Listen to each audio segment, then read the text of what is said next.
Okay, so it's now time to wrap our banana turon. So I just need to get a little bit of water, pang seal.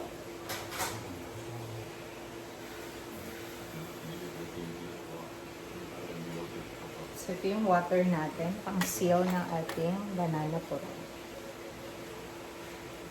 So normally when I wrap, pa-triangle yung style. Then, ipatong natin yung Then, ipatong natin yung cheese dyan sa middle. We fold it. So, I'm not actually so good about making turon. Pero, kakayanin natin kasi we're craving for banana turon. Pero, favorite ko din ang banana turon. Yan. So, i-roll lang natin ng ganyan. With some water para ma-seal. So, ito na yung nabalot natin. So, put it there. Then, same goes with our second banana turon. We wrap it. Fold yung edge para ma-ano siya. Yan. Roll. And then, put water. So, ganun lang. Paulit-ulit lang naman yung process. Until matapos natin yung 10 banana turon that we are planning to wrap.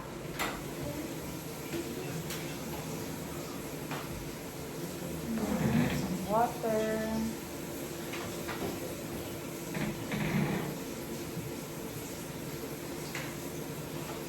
Fourth one. Aside. This is now our fourth turon. Roll. And then seal. Okay. Moving on to our fifth. So, pag ito naman, sa taas naman yung ating cheese. Hindi pa ilalim. So, I'm also watching a Korean action film while doing this. Kaya may naririnig kayo mga putukan ng baril. So, again, wax it.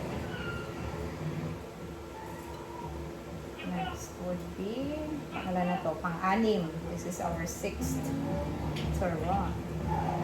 Again, I love turon. Kaya, bilas ko itong ginagawa.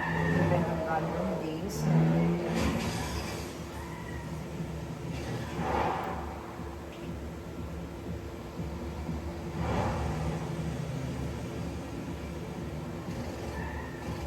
Sinipag tayo magluto ngayon. So, kanina na yung scene na roasted chicken. And then, this is my second menu. The banana turon. It's our dessert. And then, may last putahe pa tayo. That's the pasta. So, magluluto pa tayo ng pasta. So, naman natin yung cheese. And then, pag ganyan, ibang style natin siya. And then let's fold this way.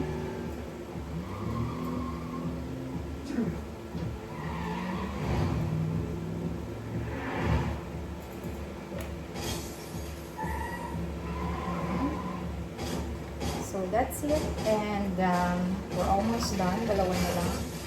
Thank you guys for watching. See you again in our next video of some cooking.